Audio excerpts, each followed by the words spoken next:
Hi friends, welcome to our channel. Big breaking న్యూస్కి స్వాగతం. తెలంగాణలో ఉన్న ఆసరా పింఛన్ వాహకులకు రాష్ట్ర ప్రభుత్వం తాజాగా ఉత్తర్వులు అయితే జారీ చేయడం జరిగింది. దీనికి సంబంధించిన సమగ్రమైన సమాచారం, పెన్షన్లకు సంబంధించిన డౌట్స్, అదేవిధంగా పెన్షన్ సంబంధించిన ఫండ్స్, దానికి సంబంధించిన అమౌంట్ అనేది ఎప్పుడు రిలీజ్ అవుతుందో ఈ యొక్క వీడియోలో తెలుసుకుని ప్రయత్నిద్దాము. మన ఛానల్ ఎవరైతే ఫస్ట్ టైం చూస్తున్నారో ప్రతి ఒక్కరు సబ్స్క్రైబ్ చేసుకుని వెంటనే బెల్ ఐకాన్ గంటను ఆన్లో పెట్టుకోండి. తెలంగాణలో సంబంధించి దాదాపు 43,56,232 మంది పెన్షనర్స్కి గతంలో ఇచ్చిన అప్లికేషన్స్, అదేవిధంగా మన ప్రజాపాలనలో ఏదైతే 1 వీక్ ప్రజాపాలన స్కీమ్ పెట్టారో ఆ ప్రజాపాలన స్కీమ్లో ఎవరైతే దరఖాస్తు చేసుకున్నారో వాటికి సంబంధించిన ఇన్ఫర్మేషన్ అన్నీ కూడా ఈ యొక్క వీడియోలో అందించబడుతుంది.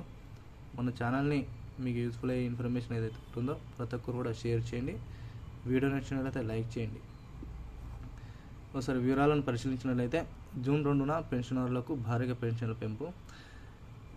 మరికొద్ది రోజుల్లోనే మన తెలంగాణ ఆవిర్భావ దినోత్సవం సందర్భంగా తెలంగాణలో అన్ని పథకాలను, అదేవిధంగా తెలంగాణలో పెన్షన్లను అన్ని ప్రభుత్వం అయితే భారీ సంఖ్యలో అయితే రిలీజ్ చేసే అవకాశాలు అయితే కనిపిస్తుందని చెప్పుకోవచ్చు.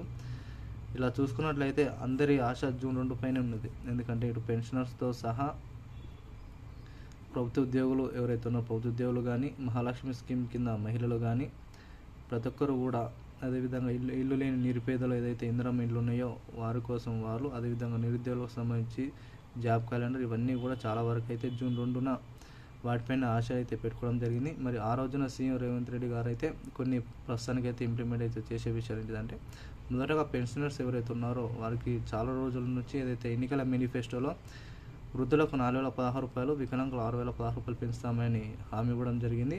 కానీ దాదాపు 16 నుంచి 18 నెలలు గడుస్తున్నా కూడా వీటిపై ఎటువంటి స్పష్టత సీఎం గారు అయితే ఇవ్వలేకపోవడంతో అయితే ఈ జూన్ 2న ఏదైనా ఇన్ఫర్మేషన్ ఇస్తారని చాలామంది అయితే వెయిట్ చేస్తున్నారు. కానీ సీఎం రేవంత్ రెడ్డి గారు అయితే ముందుగా పెన్షనర్స్కి పెన్షన్ అయితే పెంచిన తర్వాత మిగతా వాటిని ఇంప్లిమెంట్ చేసే అవకాశాలు అయితే కనిపిస్తున్నాయి. దీనికి సంబంధించిన ఎవరైతే ఎలిజిబిలిటీ క్యాండిడేట్స్ ఉన్నారో అర్హులను ప్రభుత్వం అయితే లిస్ట్ అనేది ప్రభుత్వం దగ్గరికి అయితే వెళ్ళడం జరిగింది. వాటిలో లిస్టుని అయితే పరిశీలించిన తర్వాత ఎలిజిబుల్ క్యాండిడేట్ మాత్రమే పెరిగిన పెన్షన్లు ఏవైతే 4,016 రూపాయలు కానీ 6,016 రూపాయలు ఉన్నాయో అవి మాత్రమే వారి ఖాతాలో జమ చేస్తామని అయితే హామీ ఇవ్వడం జరిగింది.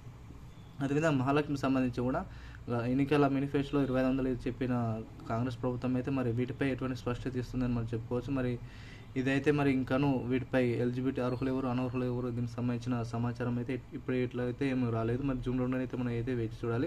ఈ ఇందిరమ్మ ఇండ్లకు సంబంధించి కూడా ఆ రోజున దాదాపు 1,00,000 ఇండ్లకు చెక్కులను, అదేవిధంగా పట్టాలను కూడా అందించే యోచనలో ప్రభుత్వం ఆలోచన చేస్తూ ఉందని చెప్పుకోవచ్చు. ఇక నిరుద్యోగులకు సంబంధించి కూడా దాదాపు 30 నుంచి 50,000 నోటిఫికేషన్లు, అదేవిధంగా జాబ్ క్యాలెండర్లో మెన్షన్ చేస్తామని అయితే చెప్పడం జరిగింది. మరి ఇది ఎంతవరకు సీఎం రేవంత్ రెడ్డి గారు ఇంప్లిమెంట్ చేస్తారో మనం అయితే వేచి చూడాలి. ఎందుకంటే దాదాపు కాంగ్రెస్ ప్రభుత్వం వచ్చినప్పటి నుంచి దాదాపు 5 నెలల్లోనే 6 గ్యారెంటీలు ఇంప్లిమెంట్ చేస్తామని చెప్పిన కాంగ్రెస్ ప్రభుత్వం అయితే మాట తప్పడం జరిగింది. మరి ఈ యొక్క జూన్ 2న పెద్ద సంఖ్యలో వీటిపై నిర్ణయం తీసే అవకాశం ఉందని చెప్పుకోవచ్చు. అదేవిధంగా రేషన్ కార్డుకు సంబంధించి కూడా ఎవరైతే రేషన్ కార్డు కోసం వెయిట్ చేస్తున్నారో వారు కూడా రేషన్ కార్డు ఇచ్చేయచ్చు ప్రభుత్వం ఆలోచన చేస్తూ ఉన్నది. ఏది ఏమైనా జూన్ 2వ తారీఖున వీటన్నిటి పథకాలను కూడా ఇంప్లిమెంట్ చేసే దిశగా కాంగ్రెస్ ప్రభుత్వం అయితే అడుగులు వేస్తుందని చెప్పుకోవచ్చు. ఇక పెన్షనర్స్ కూడా భారీ సంఖ్యలో పెన్షన్ కూడా పెంచాలని యోచనలో ప్రభుత్వం అయితే ఆలోచన చేస్తూ ఉన్నది. కంపల్సరీగా ఎవరైతే పెన్షన్ ఎలిజిబుల్ క్యాండిడేట్ ఉన్నారో కంపల్సరీ మీరు ఒకవేళ బ్యాంక్ సంబంధించి ఈకేవైసీ ప్రక్రియ పూర్తి చేసుకోవాలన్నట్లయితే ఈకేవైసీ ప్రక్రియ పూర్తి చేసుకోండి. అదేవిధంగా మీకు పెన్షన్ సంబంధించి ఎవరైనా మళ్ళీ కొత్తగా అప్లికేషన్ చేయాలనుకుంటారు వికలాంగులు అయితే కంపల్సరీ మీ యొక్క సాధారణ సర్టిఫికేట్ దగ్గర పెట్టుకుంటే కంపల్సరీ పెన్షన్ అయితే అప్లికేషన్ చేసుకుంటే మరి త్వరలోనే కొత్త పెన్షన్ మరి క్లారిటీ అనేది ప్రభుత్వం అయితే చెప్తా ఉన్నది. దీనికి సంబంధించి ఏదైనా కీలక అప్డేట్ వస్తే మీకైతే అందించబడుతుంది. కాబట్టి ప్రతి ఒక్కరు కూడా మన ఛానల్ని సబ్స్క్రైబ్ చేసుకోండి. అదేవిధంగా బెల్ అనే గంటను ఆల్ పెట్టుకోండి. వీలైన త్వరగా ఆ వీడియోని అందరూ కూడా షేర్ చేయడానికి ప్రయత్నించండి.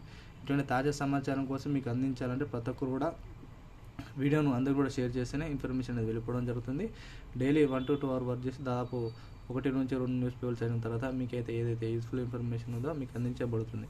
కాబట్టి ప్రతి ఒక్కరు కూడా సబ్స్క్రైబ్ చేసుకుని బెల్ అనే గంటను ఆన్లో పెట్టుకోండి. Thank you all.